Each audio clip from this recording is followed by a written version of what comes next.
So if you want to recap in terms of what we've seen so far, we started off with the quick mask mode, and before we even got into the quick mask mode, we started off with a very rough selection that you and I created together using the color range command. So we used the color range command to get ourselves started, then into quick mask mode where we defined the edge of the object that we wanted to select off the background.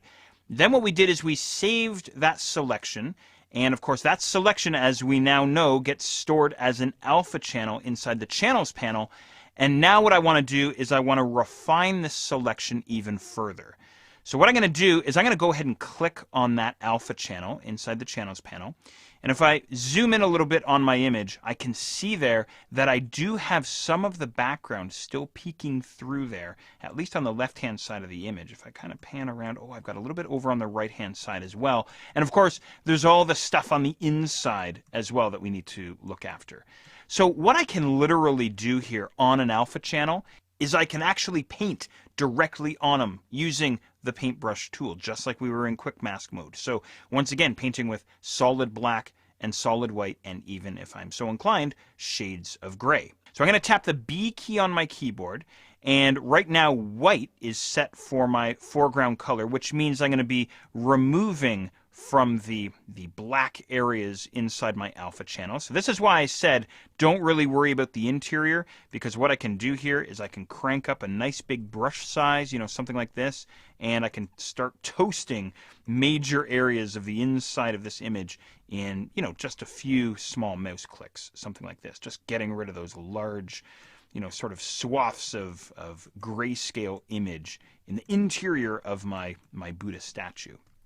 So what we're doing here is we're subtracting from the mask, which is adding to the selection. I know, again, it gets a little bit kind of backwards thinking there. So in other words, if you want to think of it in terms of the quick mask mode, we are subtracting from that red overlay and adding to the selected area. Okay, something like that. And then the opposite holds true for anything on the outside of my mask. I'm going to tap the X key on my keyboard, and now I'm painting in solid black, which is subtracting from the selection and adding to the mask, or subtracting from the selection, if you want to think of it that way. So again, you might want to just kind of quickly tour around and make sure you're getting all these areas nice and cleaned up. It's great that we can paint directly on an alpha channel, which is nice. I noticed a tiny little spot way down towards the bottom of my statue. I suppose I don't need to be so nitpicky, but anyway, you see these things and you want to clean them up as best you can.